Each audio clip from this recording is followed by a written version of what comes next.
We turn now to trying to solve the most famous kidnapping since the Lindbergh baby. In 1964, a newborn named Paul Franczak was snatched from a hospital in Chicago by a woman posing as a nurse. Police pursued hundreds of leads until over a year later, a little boy was found abandoned in a busy shopping area 800 miles away in Newark, New Jersey. The Franczaks had their baby back, or did they? Almost 50 years later, Paul took a DNA test to discover he really wasn't Paul Franczak at all.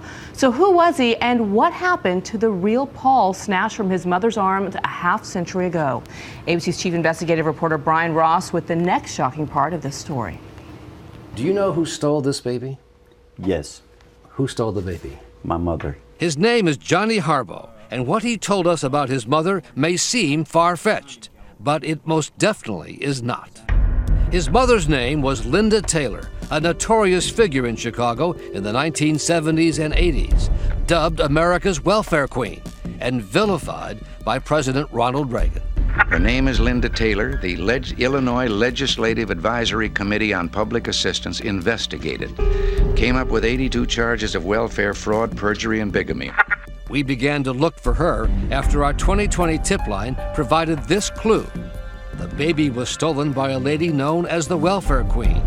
Linda Taylor died 12 years ago, but we found her son living in a Chicago suburb. Harbaugh said he was a teenager living in this house in Chicago when he came home to discover a new baby. Was your mother capable of stealing a baby? My mother was capable of anything. Not only stealing a baby, but she could steal you. Harbaugh said his mother was a master of disguise, could pass as white or black, Puerto Rican or Hawaiian, in her schemes to collect fraudulent welfare payments, sometimes posing as a doctor or a nurse. She had a room with nothing but wigs and nurse dresses and shoes. At the time that Paul Franczak was stolen from the Michael Reese Hospital, the police put out a sketch. Yes. Do you think that's your mother? Except for the nose, but she could do anything with her face or her hair. In the 1970s, when Linda Taylor was put on trial for welfare fraud, Miss Taylor, can we talk to you for a moment?